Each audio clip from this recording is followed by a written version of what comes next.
Good morning. Juliet, the almost ordained rabbi. Yes, in January. I'm here to talk about Vayera today, this week. Um, and it's a very sticky portion. There's a lot in it. And that's what I'm going to talk about. I feel like, well, not I feel, it is true. The world is going through a lot of stickiness. And oh, it's just been so hard. It's been really, really warm in New York. I don't know what it's like where you are, but unseasonably warm. It's November, and the other day it was the marathon last Sunday. This past Sunday, it was the New York City Marathon, very famous all around the world, I think. And it was 75 degrees, and it was humid. It felt like summer or like late spring or something. And it's warm again today. It's really warm again today. It's kind of up and down, but it's been this sustained warm weather, and it's disturbing. It's disturbing when you're looking for that change in season and you see the leaves changing, but the temperature isn't changing. It feels like, well, between that and the midterm elections this week, all the conspiracy theories that abound, people insisting in Georgia to help with the election counting, interfering, crossing limits, interfering with the election process. You can hear about it in detail on the media. There's a podcast called On the Media. Free and fair, they explain that. But maybe you've moved on from that. I don't know, from the elections this week. It's just the beginning. So it feels like, it makes my stomach hurt. It feels like the world, like our country is one big hot mess. And because we are all one, and I am part of the world and you are part of the world. For me, I'll speak personally for myself. I feel like I'm one big hot mess. And I want to know what to do with that. This is my spiritual exploration. I could be a total curmudgeon if it weren't for the fact that I have my spiritual practice. It has taught me so much. The Torah is one big hot mess. How do I look to that for spiritual uplifting? Oh my God, this week is full of stuff, full of boundaries, limits that are should not be crossed. Just like our election process should not be crossing those boundaries of keeping our elections free and fair. There are laws in place. So the Torah, it's all so hard to stomach. First, there are these visitors that come to the town of Sodom. Everybody's heard of Sodom and Gomorrah, so famous, such a famous story. And here are these visitors who are like angels in the shape of humans. And Lot, Abraham's son-in-law, no, nephew, I always get confused. His nephew, he insists that they come to stay overnight, stay in their house. And this mob of townspeople comes, all these men come to break down the door and to rape these guys. And what does Lot do? He offers his virgin daughters. He's like, no, don't bother them. Don't bother these visitors. Take my virgin daughters. That's a limit that shouldn't be passed. It's horrifying. Then there's the fire that God brings down upon Sodom and Gomorrah, destroying it, and the wife and Lot's wife, as they're running away, she turns around and turns into a pillar of salt. She's not supposed to look back. Another horrifying thought, which, there's a lot of teachings on that. I'm not here to talk about that today. And then his daughters, thinking that the whole world, so they're hiding in a cave and they've escaped the destruction with the help of these angels / men. And they say to they're like, hey, we need to continue the species. Let's lie with our father and make babies. Ugh. So they get him drunk. Ugh. And then Sarah, again, is asked by Abraham to pose as his sister with yet another king. Before it was in Egypt with Pharaoh, now it's with Abimelech. And last but not least, the great commandment from God to sacrifice his son Isaac, the one he loves. And Abraham listens. He takes him up. These are boundaries that should never be crossed. You should not ask somebody to do something like that. There are limits to what we are supposed to be allowed to do in life. And yeah, so it's all very disturbing. And the question that I come with is, how do I, and I'm coming to pass on these teachings to you, protect myself from all of this, from the news, from what's going on in the world, from global warming, while also participating? How do I protect my own boundaries? How do I keep boundaries? And how do I participate in the healing and remain active and informed? Tara Brach, not sure if you've heard of her, famous meditation teacher. She's been teaching spiritual practice and meditation for, I think 40 years, she said on her podcast. You can find her podcast also, Tara. Brach is Brach. I think she actually says Brock, but it's written with a CH. And she talks about what she's learned. First of all, I just want to say it's really comforting. It was really comforting to hear her say that she was awake in the middle of the night before the midterm elections, that she's been struggling to sleep. She wakes up in a panic and she just can't sleep. And all this anxiety around elections, around the state of the world, it's very disturbing. And even she, who's been practicing for so many decades, is having a hard time sleeping. So a small comfort. And what she passes on to us, because she basically is doing what I'm doing. Like, this is what we do. We look for answers for ourselves so we can share them with other people. And she talks about something called wise hope. And I think that's the title of the podcast. She gives 3 practices.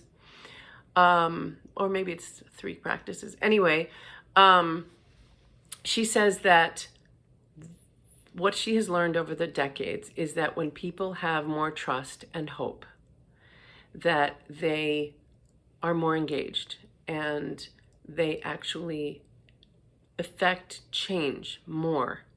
They are more likely to affect change when they have trust and hope, or trust or hope. They overlap, right? And this extends beyond the personal to the entire world.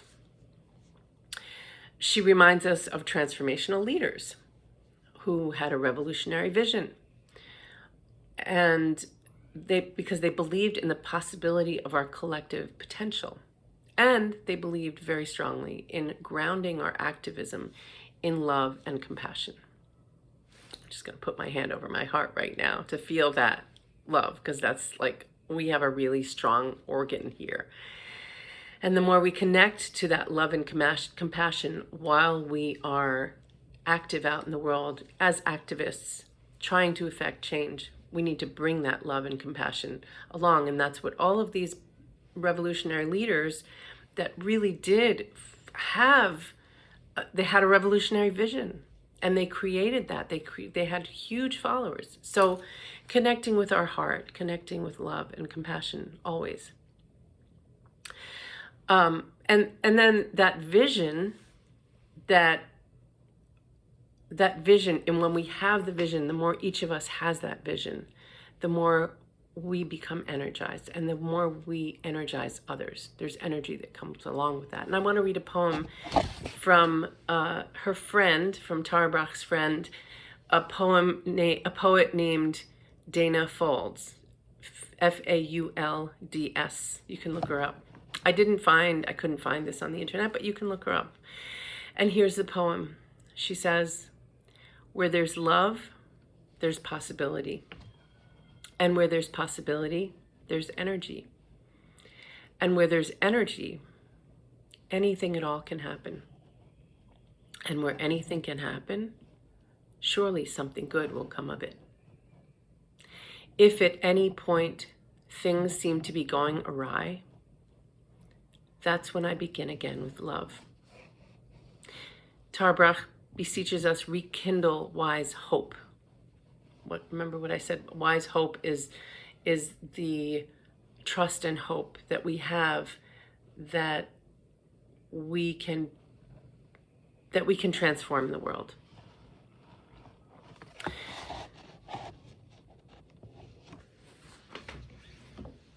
I read something else really, really inspirational to me this week, and I want to share it with you. It's from this book called A River Flows from Eden. It's by Malila Hellner Eshed, The Language of Mystical Experience in the Zohar. And because speaking of love and light, and bringing light into the world, being able to, did I say that before? Well, I'm saying it now. Having a vision, but grounding ourselves in Judaism now.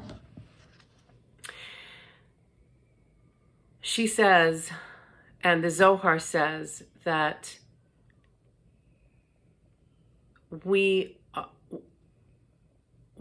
can, if we can taste the sweet amid the bitter, that's the role of the mystic. The mystic knows that an envelope of bitterness encases the divine sweetness, yet knows how to reach the sweet divine essence hidden within the layers of the world's bitterness. I'm going to read that one more time because that was not good. The mystic knows that an envelope of bitterness encases the divine sweetness, yet knows how to reach the sweet divine essence hidden within the layers of the world's bitterness. And then she says, she quotes from the Zohar, there is no light except that which emerges from darkness. ... And there is no good except that which comes from evil. In the Zohar, the light of these moments of love is the light of the dawn, prior to the world's inundation with the strong light of the sun. Isn't that beautiful? In the Zohar, the light of these moments of love is the light of dawn, prior to the world's inundation with the strong light of the sun.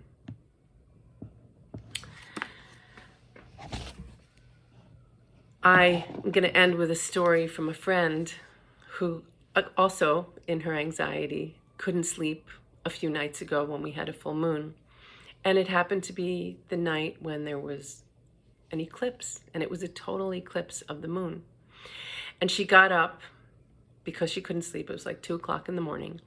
And she went and looked out the window, and there she saw this glorious full moon. It was so beautiful, shining so bright in this clear, clear sky. And then suddenly she saw that it was starting to be covered over. And every couple of hours she would come back, or not every little while she would come back to look again. And it was covered slowly into darkness, until there was only a sliver of the moon left. And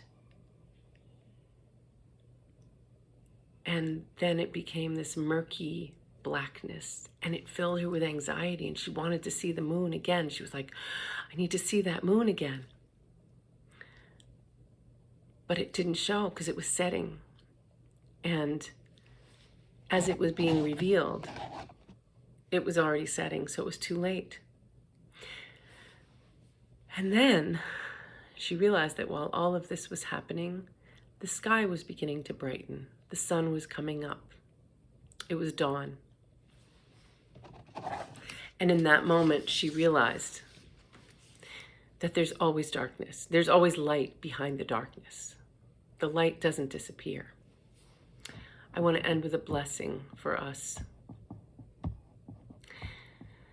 that we may all be like mystics, seeing the light in the darkness, tasting the sweet in the bitter, and transforming evil into good through our love. I want to wish you a good Shabbos and more love and more of all of this. And I want to invite you to please go to my website.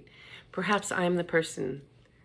Maybe you're ready to work with me as a spiritual director, to guide you, to help you through these difficult times, to look at life from a more spiritual point of view. Because it helps. Go to my website, tamid.us, tamid.us. Check me out. You'll learn all about me there. And shoot me an email. Good Shabbos. See you next week.